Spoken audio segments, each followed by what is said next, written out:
नमस्ते। आज आप सबको शुभकामनाएं कि हम लोग आज एक कोरोना के संकट से जा रहे हैं। ऐसे समय में हम सभी लोगों के लिए ये एक महत्वपूर्ण दौर चल रहा है और इसमें एक बात और ध्यान में आ रही है कि इसमें हम सभी लोग बराबर हैं, मतलब इसमें कोई भेदभाव नहीं है। समाज के सभी लोग एक साथ मिलकर हम इस लड़ाई को लड़ रहे हैं और पूरा देश मानो एक होकर लड़ रहा है। तो एक इस एकता का अनुभव भी बहुत सुखद है। एक तरफ दुखद है कि हम लोग कोरोना जैसी बीमारी महामारी हमारे देश में आई है और दूसरी तरफ एक सुखद भी है कि जैसे मानो हम लोग एक युद्ध के लिए सारे देश इकट्ठा हो गया है और उत्तर क्या दक्षिण क्या सारे लोग, गांव के शहर के जनजाति क्षेत्र के सब लोग मिलकर इस इस चुनौती को लेकर हम लोग लगातार आगे बढ़ रहे हैं। तो ये एक बहुत सुखद अनुभव भी है और मुझे लगता है कि ये दोनों अनुभव हम सब लोग मिलकर ले रहे हैं। बस कई दिनों से जैसे चीन में पहली बार जब कोरोना वायरस आया तो पूरी दुनिया में चिंता धीरे धीरे बढ़ती चली गई और दुनिया के कुछ देशों में इसके प्रभाव दिखने लगे।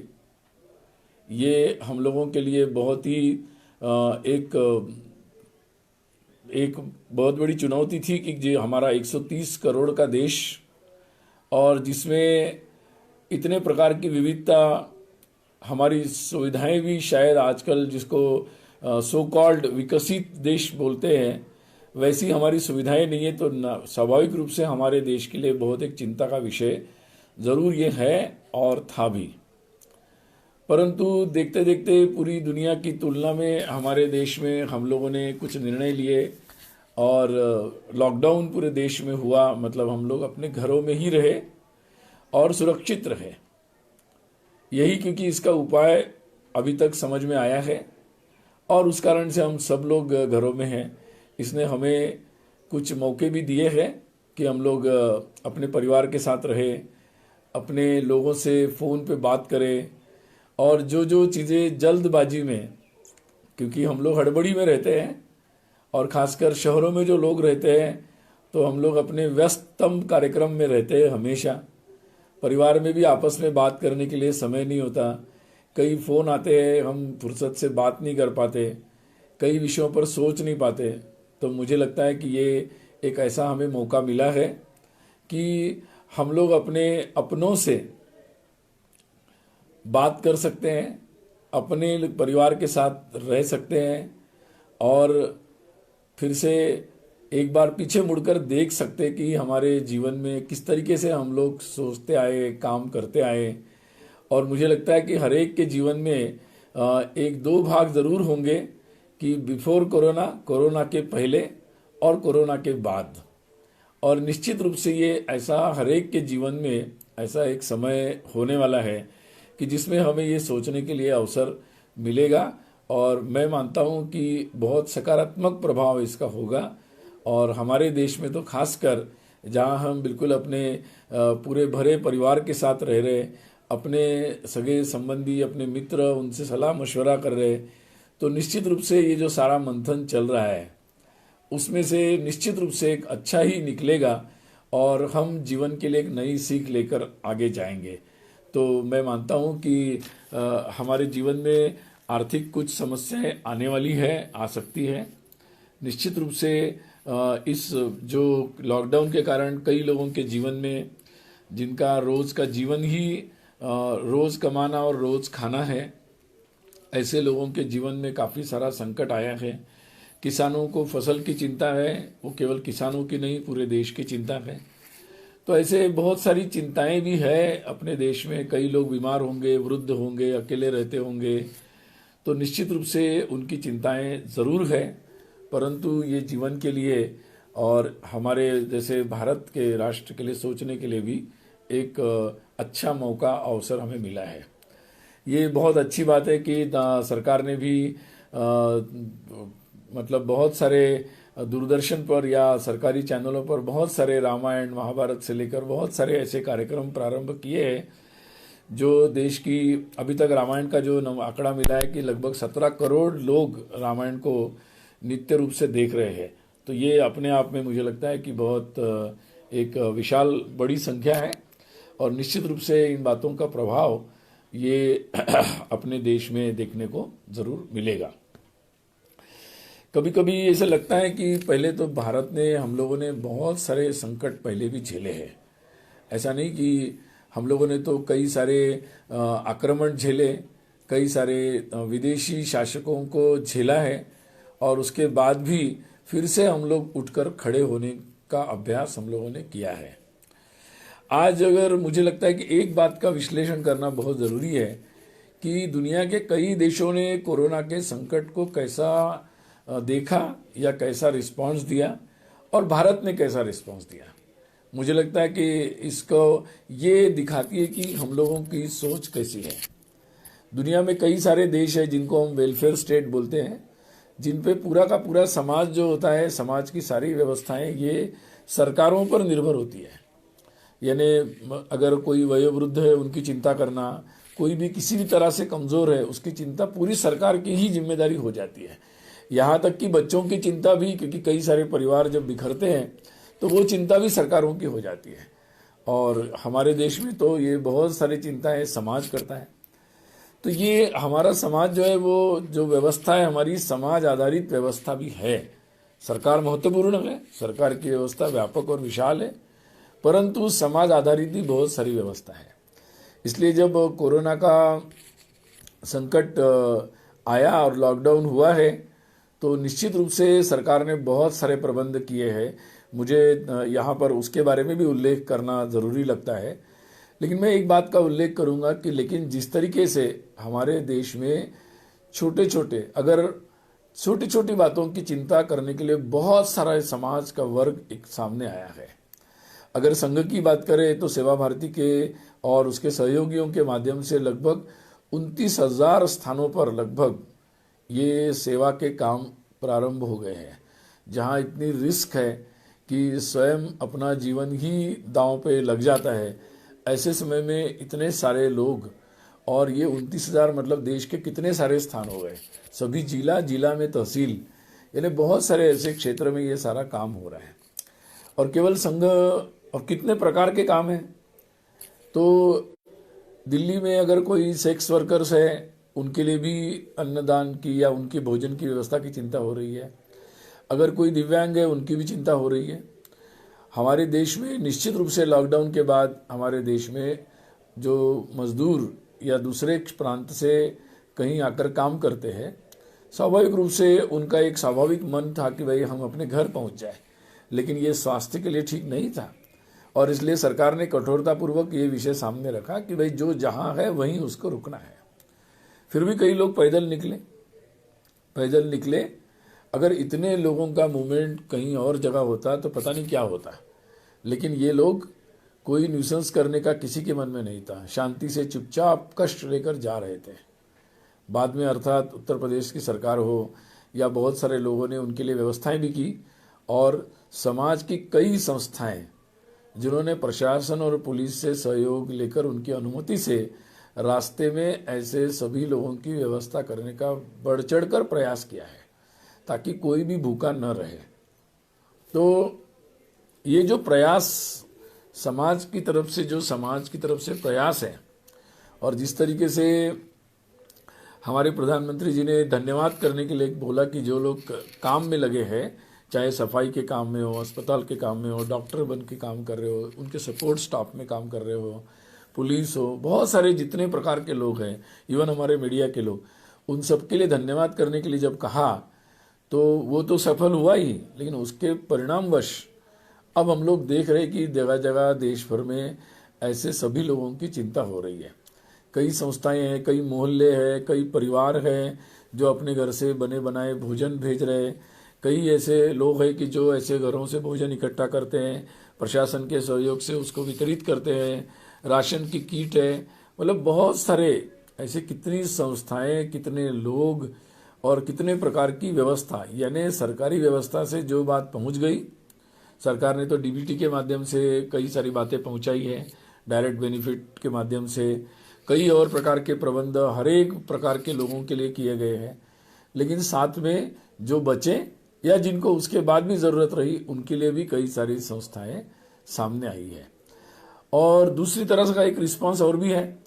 दुनिया के कई देशों में लॉकडाउन करना, इकोनॉमिक एक्टिविटी, अमेरिका जैसे देश में इकोनॉमिक एक्टिविटी महत्वपूर्ण है कि लोगों का जीवन महत्वपूर्ण है, इस पर द्वंद्व हो गया हमारे देश में। लेकिन उसके बारे में निर्णय भी हुआ और लोगों ने उसका पालन करना भी प्रारंभ कर दिया। ये जो रिस्पांस है हमारे देश का, ये बहुत महत्वपूर्ण है।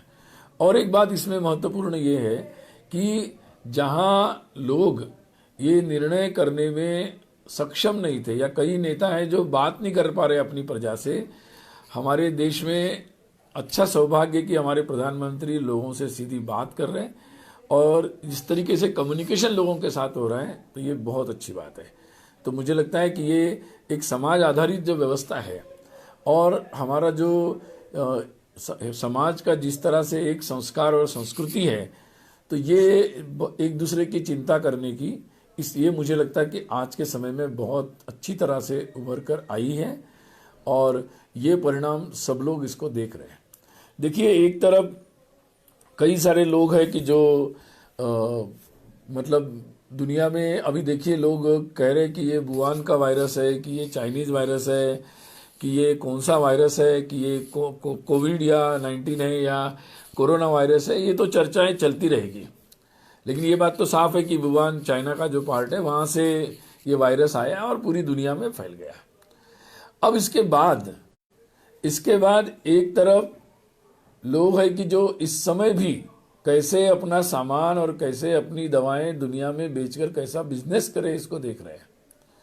भारत लेकिन 100 करोड़ 30 करोड़ का देश होने के बाद भी हमें ये पता नहीं था कि हमारे पास ऐसी दवा है जो आज के संकट के समय दुनिया के काम आ सकती है।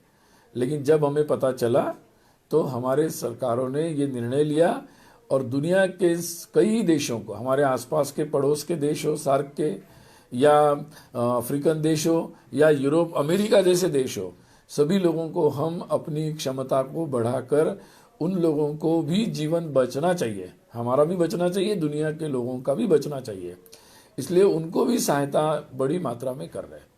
और इसी निमित्त हमें पता भी नहीं था कि हमारे देश में ही ऐसे कोई प्रफुल्ल चंद्र रे थे कि जिन्होंने उस समय 1901 में ही बंगाल केमिकल्स नाम की एक कंपनी बनाई थी और उन्हें खुद अनुसंधान किए थे और डिसइंफेक्टेंट बनाने का काम और बाद में इस तरीके से जो दवाएं हैं उसको बनाने का काम उन्होंने उसी समय प्रारंभ कर दिया था, जिसको बाद में सरकार ने आज़ादी के पश्चात उसको पब्लिक सेक्टर कंपनी के रूप में उसको अडॉप्ट किया था।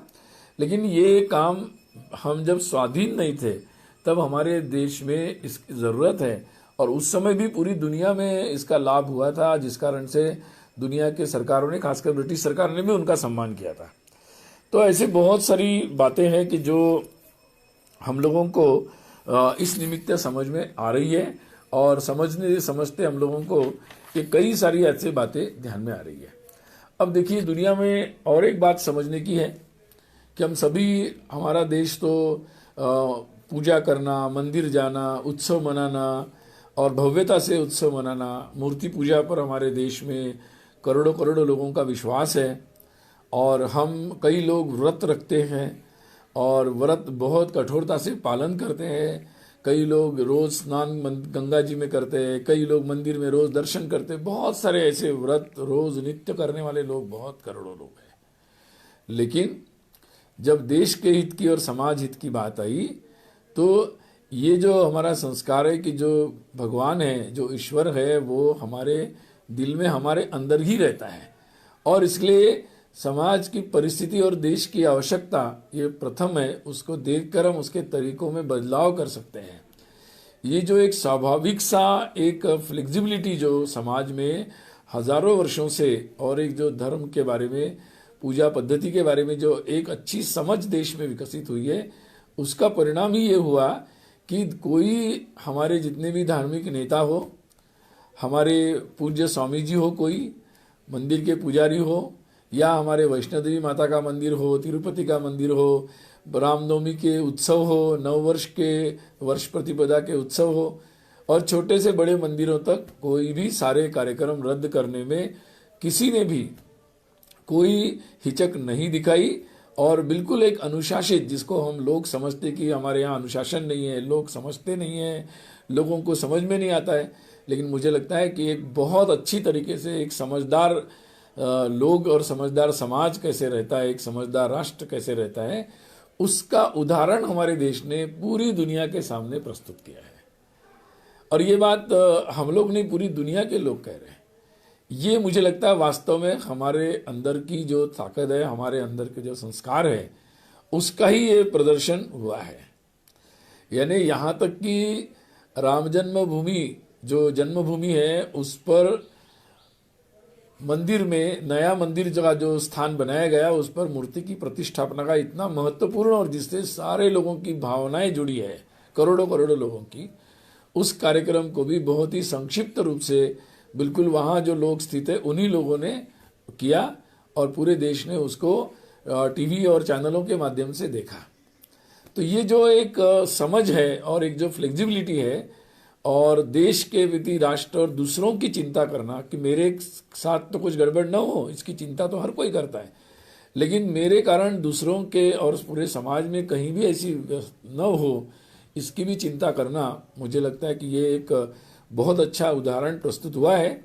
जहां हम देख रहे हैं कि कई सारे देशों में इस तरीके से जो सो कॉल्ड इटली जैसे देशों में सो कॉल्ड लिबरल लेफ्ट जो लोग हैं, उन्होंने जब सरकार वहाँ की बोल रही थी कि भाई हमें चाइनीज वायरस या चाइना से जो भी लोग आए उसके कारण हमारे यहाँ कोरोना आया है, और उन्होंने बंद का आह्वान किया, तो ये यही वही लेफ्ट लिबरल लोग थे जिन्होंने कहा कि नहीं भैया, ये तो बिल्कुल हमारे खिलाफ है, और इसलिए हग चाइनीज नाम से उन्होंने एक अभियान लिया, हम सब लोगों ने देखा होगा। तो ये दुनिया में इस तरीके से भी प्रवृत्ति रखने वाले लोग हैं। हमारे देश में अच्छी बात है कि ऐसे विचार, लोगों का दबाव और लोगों की सर्वसहमति इस तरीके से बनी कि न इस तरीके से कोई राजनीतिक विषय सामने ला सका कोई प्रभावी रूप से, या इस तरीके से विचार रखने वाले जो लोग हमेशा न्यूसेंस करते हैं, वो लोग भी अपनी कोई इस तरीके की बात यहाँ उस मात्रा में नहीं कर सके। लगातार प्रयास कर रहे हैं, कई प्रकार की बातें आप देख रहे हैं, इसलिए उस पर मुझे नहीं लगता कि मैं कमेंट करके अपना समय लगाऊं, क्योंकि आप सब लोग उस विषय के बारे में जान रहे हैं। यहाँ तक हमारे देश में जो मरकज़ का कार्यक्रम था, मरकज़ में, और जिसके कारण तबलीग जमात का जो कार्यक्रम हुआ, जिस कारण से पूरे देश में एक संकट आया, वास्तव में इस पर भी समझने की ज़रूरत है। ये निश्चित रूप से एक संस्था है, और इसलिए ये बात, ये संस्था के रूप में इसको लेना चाहिए। पूरे किसी धर्म या जाति के समाज के साथ इसको हम नहीं जोड़ेंगे, लेकिन ये बात बहुत ज़रूरी है कि अगर कोई गलत कर रहा है, कोई गलत रास्ते में जा रहा है, तो हमारे मीडिया का काम है, हमारे पॉलिटिकल लीडर्स का काम है, हमारे समाज के जो विद्वत जन है, इंटेलिजेंसिया है, उनका काम है, उस समाज के जो प्रमुख नेतृत्व है, उनका काम है कि वो सही समय पर सही बात बिल्कुल खुलकर बोले। लेकिन जब ऐसा नहीं होता है तो फिर कई सारी गलत बातों को प्रोत्साहन मिलता है। और मुझे लगता है कि ये बात आज पूरे समाज को, अगर ऐसा समाज में हिपोक्रेसी चलती है और सकारात्मकता नहीं होती है, एक नकारात्मक सोच होती है कि किसी भी तरीके से अपने स्वार्थ या हमारा जो बात है उद्देश्य उसी को चलते रहो, और अपने ही देश के कुछ लोगों को, चूंकि वो मेरे विचार के विरोधी है, उनको दुश्मन जैसा मानो।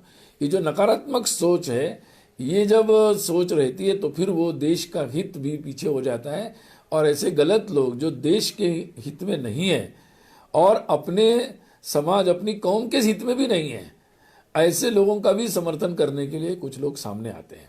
मुझे लगता है कि पूरा देश आज एक सकारात्मक सोच की ओर देख रहा है।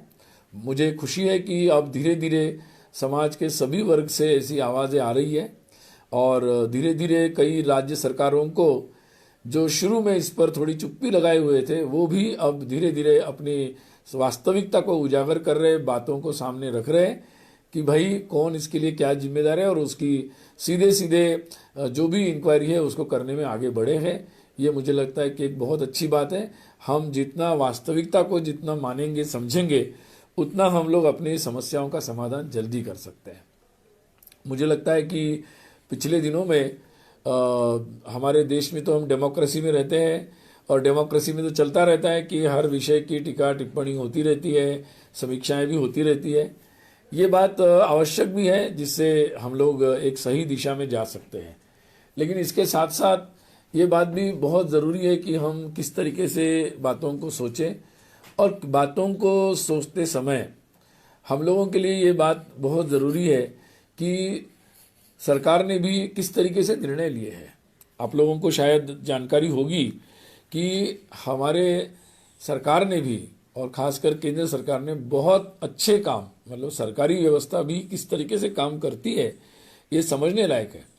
मतलब चाहे मजदूर हो, किसान हो, जिनकी फसल कटने के लिए आ गई वो लोग हो, चाहे वृद्ध लोग हो, बैंकिंग की समस्या हो, ऐसे बहुत सारे विषय हैं जिस पर निर्णय लेने की जरूरत थी। और मुझे लगता है कि बहुत सारे ऐसे निर्णय सरकार ने लिए हैं। और आने वाले समय में कोरोना का संकट आ सकता है, ज्यादा संख्या भी बढ़ सकती है। वो आता है तो क्या करें। इसलिए जैसे हमारे रेलवे में अभी इतने दिनों में लगभग 2500 जो कोच है, उसको 40,000 क्वारंटाइन या कोरोना में ट्रीटमेंट करने के लिए जो बेड लगेंगे आइसोलेशन वाले, वो बन गए हैं 133 प्लेसेस पर। और आने वाले समय में उनका लक्ष्य जल्द ही ऐसे 5,000 कोचेस यानी लगभग 80,000 बेड्स तैयार करने की उन पर इस तीव्र गति से वो लोग काम कर रहे हैं। तो मुझे लगता है कि ये भी एक बात समझनी चाहिए कि किस तरीके से हमारे देश, जब हम लोग अपने घरों में बंद हैं और हम अपने घरों में रहे, इसके लिए सरकार और सब लोग प्रयास कर रहे हैं ताकि हम सुरक्षित रहे। उस समय कई ऐसे लोग हैं कि जो पर्दे के पीछे रहकर हमारे लिए आने वाले संकट की संभावना को देखकर भी तैयारी कर रहे हैं। और इसलिए कुछ लोगों ने वेंटिलेटर का अनुसंधान किया, सस्ते में वेंटिलेटर कैसा हो सकता है। अभी परसों मुंबई में पता चला कि भाई किस तरीके से डॉक्टरों को और उनके जो सहयोगी है उनके जो प्रोटेक्टिव किट चाहिए उसकी उपलब्धता कम लग रही है, आने वाले समय में आवश्यकता ज़्यादा है। तो मुझे ध्यान में है कि कई सारी कंपनियां, और आपको मालूम भी होगा कि शायद 70 सालों से हम इस प्रकार की किट अपने भारत में नहीं बनाते थे, लेकिन केंद्र सरकार के इनिशिएटिव के कारण पिछले 2 महीने में लगभग 30 कंपनियों में ये प्रोडक्शन प्रारंभ हुआ और कई प्रकार की किट देश में उपलब्ध हुई है। अभी भी मुझे जानकारी मिली कि मुंबई की उपलब्धता के लिए नागपुर में एक प्रारंभ हुआ एक इंडस्ट्री, और जो लगातार मतलब इस तरीके के किट्स, आवश्यक किट के लिए तैयारी कर रहा है। तो ये बहुत सारे ऐसे प्रयास है, जिसको जो समझ में आ रहा है वो अपना अपना प्रयास कर रहा है। इसलिए परसों एक फोटो आया था कि एक गरीब अंधा जो है वो रास्ते पर बैठा हुआ है, जिसके लिए खाने के लिए एक दिव्यांग अपनी जो गाड़ी है, जिसमें वो पैर न होने के कारण गाड़ी में बैठ के जा रहा है, वो अपने गाड़ी में कुछ भोजन के पैकेट ले जाकर उनको वितरित कर रहा है। तो ये दृश्य, ये जो फोटो था, मुझे लगता है ये बहुत सूचक है कि किस तरीके से मतलब लोग इस तरीके से सामने आ रहे हैं। बहुत सारे लोगों ने वॉलंटियर्स के रूप में खुद को रजिस्टर किया है। मैं चाहूँगा कि इस समय हम लोग अपने स्वयं के मतलब और देख रहे हैं, सरकार भी देख रही है, समाज भी देख रहा है। और इस कारण से एक मुझे बात अगर कोट करनी है तो ऐसा लगता है कि ये संवेदनशील सरकार है जो सबकी चिंता हो रही है, और सक्रिय समाज है। अगर मैं इसको तो एक साथ बोलूं तो हमारे देश की आज की अवस्था का अगर वर्णन करना है तो संवेदनशील सरकार और सक्रिय समाज है। तो ये मुझे लगता है कि बहुत एक हमारे लिए सकारात्मक बात है। आज दुनिया में अगर हम देखते हैं तो भारत की ताकत बढ़ी है। जैसे आप लोग देख ही रहे लगातार कि किस तरीके से ब्राजील के प्रधानमंत्री ने, और इजराइल के प्रधानमंत्री, अमेरिका के और दुनिया के बहुत सारे देश, हमारे आसपास में जो देश है उन देशों में भी किस तरीके से हमारे देश के बारे में एक प्रतिष्ठा बढ़ी है और एक सकारात्मकता भी बढ़ी है। दुनिया के संकट के समय में भारत की जो भूमिका है और भारत के लोगों का भी भारत सरकार की इस पहल को जो समर्थन है वो मुझे लगता है बहुत महत्वपूर्ण है। कई जगहों पर ये भी है कि सरकारें कुछ कर रही हैं, लोग विरोध भी कर रहे हैं, लेकिन भारत की प्रजा और जो भारत की सरकार है उनके सोच बिल्कुल एक जैसा है कि भाई निश्चित रूप से हमें अपनी चिंता करनी है और हमें जल्दी से इस जंग को जीतकर आगे निकलना है। लेकिन इस जंग में हमारा जो कर्तव्य है उसको भी हम नहीं भूलेंगे। हम मानवता के लिए भी सहयोग का अपना जो परंपरागत हमारे पास जो कर्तव्य है उसको भी हम लोग निभाएंगे। तो ये जो प्रदर्शन पूरी दुनिया के सामने आ रहा है मुझे लगता है कि बहुत महत्वपूर्ण है। इस समय मुझे लगता है कि और भी कुछ बातें लोगों के सामने लाने की ज़रूरत है। कई लोग हैं, मैं देख रहा हूँ कि जैसे आज हम लोग फेसबुक लाइव के माध्यम से कुछ विषयों पर चर्चा कर रहे हैं, देख रहा हूँ कि भारत में सोशल मीडिया के माध्यम का उपयोग करते हुए बहुत सारे ऐसे प्रयोग जिसमें कई सारी चर्चाएं हो रही है। कई कलाकार है जो अपनी कला को बिल्कुल प्रस्तुत कर रहे हैं और हर एक के टेकर्स है, मतलब हर एक को देखने समझने वाले लोग हैं। कई सामाजिक कार्यकर्ताओं का, धार्मिक नेताओं का, सभी का मार्गदर्शन ले रहे हैं।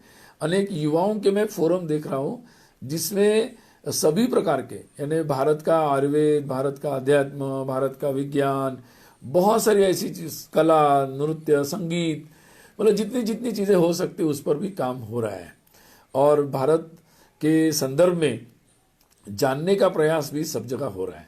तो मुझे लगता है कि ये हमारे लिए एक बहुत ऐसा अवसर है कि जिस पर हम मूल बातों की चर्चा भी करें, साथ में हमारे आसपास में जो लोग हैं, हमारे आसपास में जो लोग काम करते होंगे, जिनको हम जानते हैं उनको फ़ोन करिए। जो लोग हमारे ऑफिस में काम करते हैं, जिनकी आर्थिक दृष्टि से थोड़े कमज़ोर स्थिति से है, उनकी चिंता करिए। हमारे से जुड़े हैं, उनके मोहल्ले में, गांव में क्या है उसकी चिंता करिए और हम लोग किस तरह से उनकी सहायता कर सकते हैं ये हम बता सकते हैं। शासन से हम लोग उनको जोड़ सकते हैं, शासन की हर जगह व्यवस्था बनी है।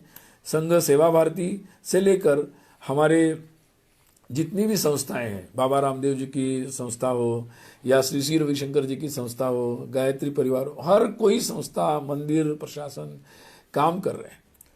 देश भर में नॉर्थ ईस्ट के विद्यार्थी देश भर में हैं, उनके लिए भी सेवा भारती संघ के माध्यम से, अखिल भारतीय विद्यार्थी परिषद के नाम से नॉर्थ ईस्ट के लिए भी हेल्पलाइन प्रारंभ की गई और दूर दराज के क्षेत्र में भी ये सारे काम किए गए।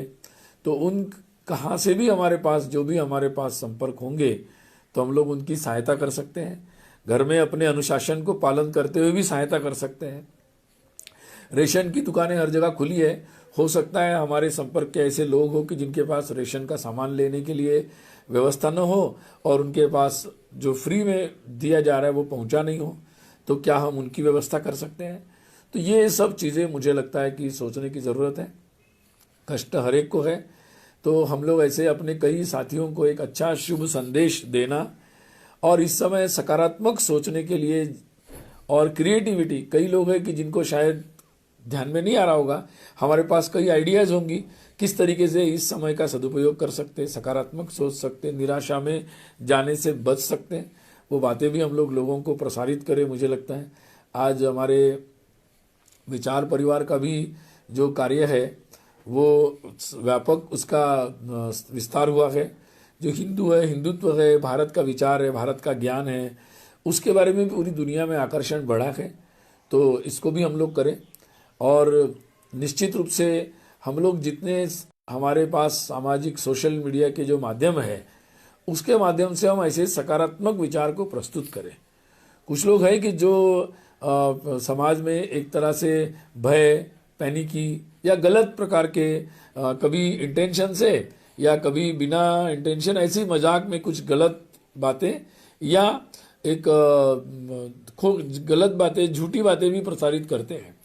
तो मुझे लगता है इस समय एक सही सकारात्मक बातें, सही विचार, एक दूसरे को संबल देने वाली, संभालने वाली बातें हम जितनी प्रस्तुत करेंगे उतना मुझे लगता है कि उसका आज के समय में उपयोग होगा और बहुत सारे जितने सकारात्मक प्रयास पूरे दुनिया में, पूरे देश में हो रहे हैं उसको हम लोग समय समय पर हम प्रस्तुत करें। सरकार ने जो प्रयास किए हैं वो उसकी भी बहुत सारी जानकारियां अब उपलब्ध हो रही है, उसको हम सरकारों के पास भेजें। कई लोगों को सरकारों की जो व्यवस्था बनी वो भी जानकारियां नहीं है, वो हम पहुंचाएं। तो ऐसे बहुत सारे काम हैं कि जो हम अपने घर बैठे ही कर सकते हैं। जिनको संभव है या जिनको आवश्यक वहाँ पर आवश्यकता है वो परमिशन से प्रशासन की उसमें सक्रिय भी हो सकते हैं। लेकिन ये समय है कि जिस समय हम लोग सक्रिय रूप से कुछ न कुछ सोचें, कुछ न कुछ जिस अवस्था में हम लोग हैं उसमें कुछ न कुछ करें, और ये एक विश्वास पूरे समाज में उत्पन्न करें कि कैसे हम लोग जल्द से जल्द ये कोरोना के खिलाफ जो हमारी जंग है उसको हम जीतेंगे और एक अनुशासन का पालन करेंगे। हमारे देश में मुंबई, दिल्ली और तमिलनाडु और अब शायद बंगाल, ऐसे कुछ प्रदेश हैं, मध्य प्रदेश भी थोड़ा, तो ऐसे कुछ जगहों पर इसका प्रभाव थोड़ा ज़्यादा दिख रहा है। उसकी चिंता भी सबके मन में है। आपके भी कोई सुझाव हो, क्योंकि अभी कई प्रकार के सुझावों की भी ज़रूरत है कि लॉकडाउन को किस तरीके से धीरे धीरे कैसे निकाला जाए। हमारी जो आर्थिक परिस्थितियां बनेगी दो प्रकार है, इसमें कुछ संकट भी आएंगे, उससे कैसे उभरना। कई प्रकार के जो हमारे प्रवासी मजदूर हैं उनके बारे में भी कई प्रकार के विषय आएंगे, तो किसानों की फसल के बारे में, तो उस पर हम सुझाव दें। मुझे लगता है कि सरकार ने भी ये पॉजिटिव सुझाव मांगे हैं और हम लोग भी ये सुझाव दे सकते हैं।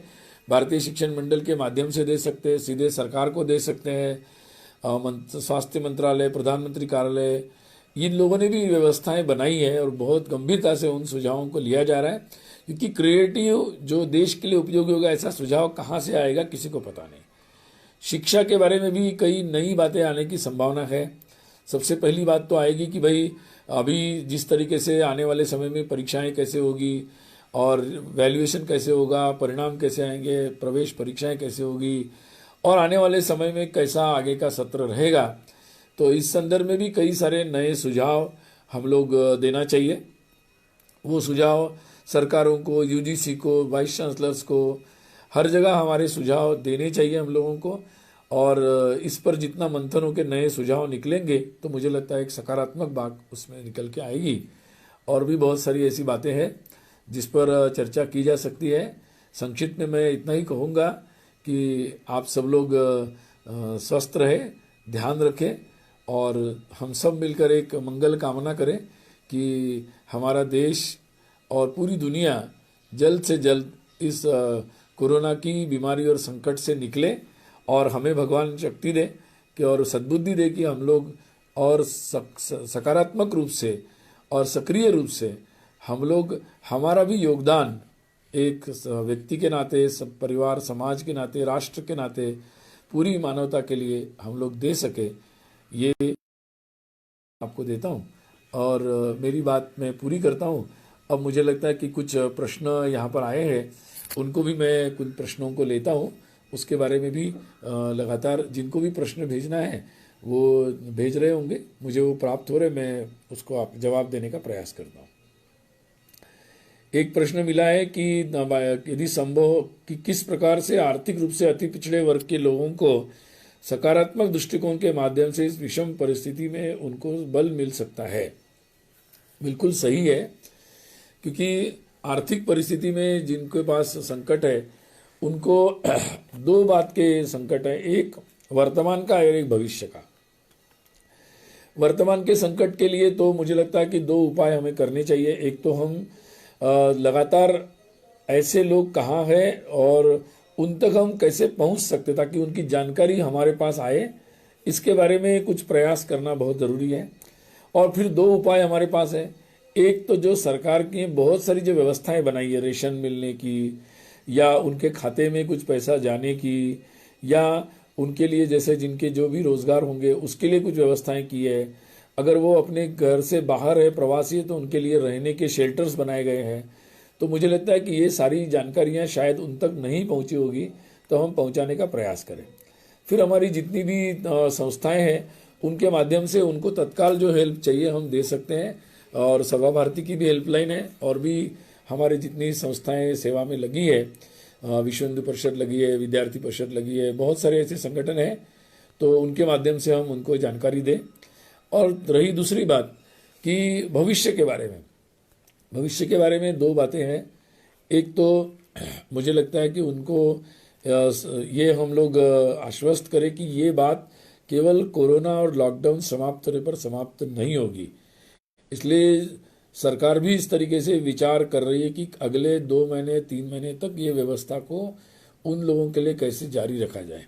समाज के नाते हमें भी ये चिंता करने की ज़रूरत है कि ये कैसे किया जाए, और आने वाले समय में इस पर और भी पैकेजेस कैसे होंगे, इस पर भी सजेशंस कई लोग दे रहे हैं। तो मुझे लगता है जल्दी उस पर कोई ना कोई व्यवस्था बनेगी। हम लोग संपर्क करके उनको संबल दें, ये मुझे लगता है, और तात्कालिक व्यवस्था बनाएं। ये तुरंत उनको संभलने का एक तुरंत का उपाय तो जरूर हो सकता है। और एक प्रश्न और आया है कि स्वयं को हम लोग सक्रिय सकारात्मक कैसे रख सकते हैं, एंगेज कैसे रख सकते हैं, और अपनी दिनचर्या कैसे हो सकती है। मुझे लगता है कि दिनचर्या इसमें बहुत महत्वपूर्ण है। नहीं तो जैसे होता है ना कि समय कैसा बीत जाता है पता ही नहीं चलता। इसलिए हमें अपने खाली समय में भी इसका भी कुछ ना कुछ निश्चित करना चाहिए। और इसलिए अगर हम दिनक्रम करते हैं तो ये सुबह उठने का क्रम हो, अपने व्यायाम का क्रम हो, और ये क्रम अगर पूरे परिवार का बनता है, या हम लोग कहीं एक जगह कार्यालय वगैरह में रहते हैं तो वहाँ पर भी अगर क्रम बनता है तो मुझे लगता है कि काफ़ी अच्छा उससे हमें समय ज़्यादा मिलेगा, पहली बात तो। दूसरा, इस समय कोई ना कोई एक नई चीज़ सीखने का हम लोग प्रयास करें, चाहे भाषा सीखें, चाहे कोई योग प्राणायाम कोई बात सीखें, कोई अध्ययन का विषय हम सीखें, या कोई नई स्किल को हम लोग सीख सकते हैं। घर में कोई नया काम करते हैं हम लोग, उसको भी सीख सकते हैं। अपने घर का ही काम करने में कोई नए काम सीख सकते हैं। तो कोई ना कोई एक नई चीज़ हमको सीखने के लिए प्रयास करना चाहिए, जिससे मुझे लगता है कि हमारा सही एंगेजमेंट होगा। दूसरा, निश्चित रूप से हम जहाँ भी है कम से कम 2 घंटे 3 घंटे हम कुछ निश्चित रूप से रखें कि जिसमें हम लोग कोई ना कोई अपने पास ले ले, तो वो भी एक काम है। या हम 50 लोगों को फ़ोन करके उनको सहायता करने के लिए जोड़ने का काम करें, सरकार की योजना को लोगों को पहुंचाने का काम करें। कोई ना कोई ऐसा मदद का, सहयोग का काम हम अपने हाथ में ले, प्रत्यक्ष हो सकता है, अप्रत्यक्ष हो सकता है, तो वो भी एक महत्वपूर्ण कार्य होगा।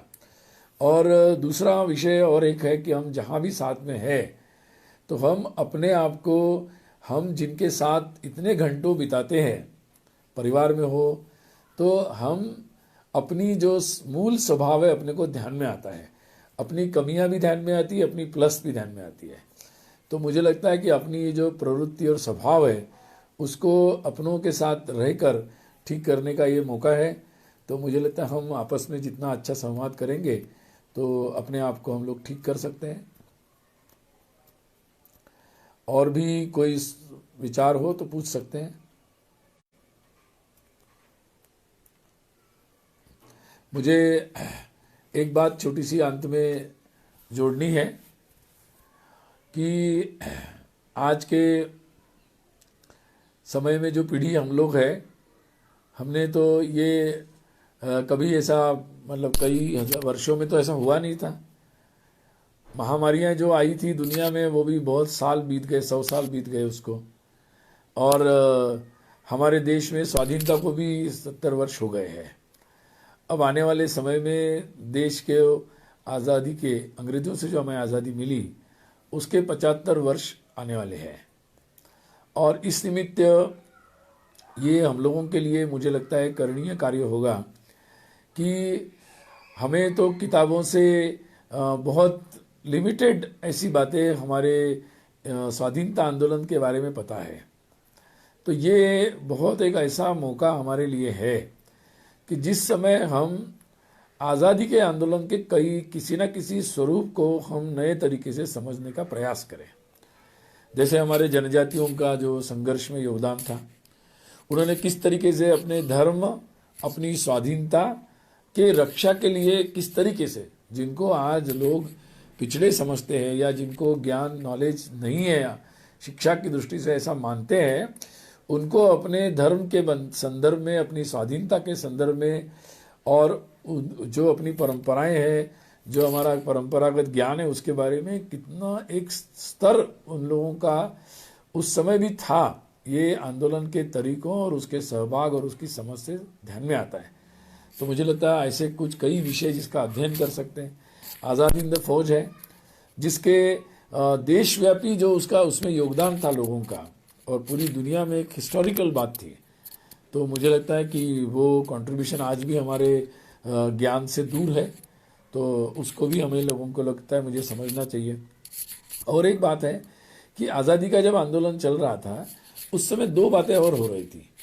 एक बात ये हो रही थी कि हमारे देश में शिक्षा का आंदोलन प्रारंभ हो गया था। National curriculum, national education, national college, national school, इस तरीके से आंदोलन प्रारंभ हो गया था। वही समय है कि बहुत सारी ऐसी किताबें उस समय लिखी गई, चाहे के.एन. मुंशी हो, उस समय बहुत सारे लोगों ने ऐसे ऐसे विचार रखे। उसी समय हिंदू केमिस्ट्री लिखी गई, उसी समय इस तरीके की कई सारी किताबें लिखी गई और जिन्होंने हमारे देश के ज्ञान परंपरा, शिक्षा, इस संदर्भ में बहुत सारी बातें लिखी हैं। तो मुझे लगता है वो भी एक महत्वपूर्ण आंदोलन था उस समय। तो ऐसे कई विषयों को जो आयाम है आज़ादी के आंदोलन के, और वास्तव में हमारे देश में आज एकता के सूत्र क्या थे जिसके कारण पूरा देश, आंदोलन एक प्रकार से थे लेकिन सबका स्वरूप राष्ट्रीय था, सबकी मांग थी भारत को स्वतंत्र करने की। ये बहुत अंडरलाइन करने लायक है। तो ये जो एक सोच थी कि पूरा भारत हम लोग एक है और पूरे भारत का, उसके स्वरूप अलग थे लेकिन भारत को आज़ाद करने की एक महत्वपूर्ण बात थी, अपने धर्म और अपनी संस्कृति परंपरा से जोड़ने वाली बात थी। तो मुझे लगता है कि आज के समय में भी वो बातें बहुत महत्वपूर्ण है। और जहां हमारे देश में अभी भी कुछ हमारे देश के बुद्धिजीवी इस तरीके से नकारात्मक बातें हमारे धर्म, संस्कृति, भारत, इसके बारे में फैलाने का प्रयास करते हैं, नए नए आर्गुमेंट देते हैं, उस समय मुझे लगता है कि एक स्वाधीनता के या भारत के योद्धा के रूप में हम लोगों को इस दिशा में स्वयं व्यक्तिगत रूप में भी प्रयत्न करने की ज़रूरत है। तो आज मुझे लगता है कि ये जो हमें समय मिला है, इस समय ऐसे कुछ सकारात्मक संकल्प हम लोग ले कि और विचार करके ले, सोच समझ के ले, ताकि ये स्मशान वैराग्य जैसे न हो कि भाई लॉकडाउन में बैठे तो ले लिया निर्णय। नहीं, थोड़ा सोच समझ के 2-4-5 दिन और लॉकडाउन चलने वाला है, तो ज़रा आज सोचे फिर 5 दिन के बाद निर्णय करें। ऐसा कुछ सकारात्मक संकल्प हम सब लोग ले और उसमें जुट जाएं, तो मुझे लगता है कि वो सबसे बड़ा एक सकारात्मक पहलू होगा कि लॉकडाउन से ऐसे हज़ारों लोग जब सकारात्मक संकल्प लेकर निकलेंगे तो निश्चित रूप से ये संकट जो है, ये आपत्ति ज़रूर है लेकिन ये इष्ट आपत्ति में बदल जाएगी। कि आपत्ति आई लेकिन हमने उसको इष्ट में, एक अपॉर्चुनिटी में, अवसर में बदल दिया। तो इस दृष्टि से निश्चित रूप से हमारे ये जो सारे मंथन है, ये जो कार्यकलाप है और जिस तरीके से भारतीय शिक्षा मंडल ने ये शिक्षण मंडल ने ये जो पहल की है, तो ये बहुत सकारात्मक है। इसका निश्चित रूप से मैं इस दृष्टि से उनका अभिनंदन करता हूँ और फिर से मुझे बुलाया इसके लिए धन्यवाद और आप सबको शुभकामनाएं। नमस्ते।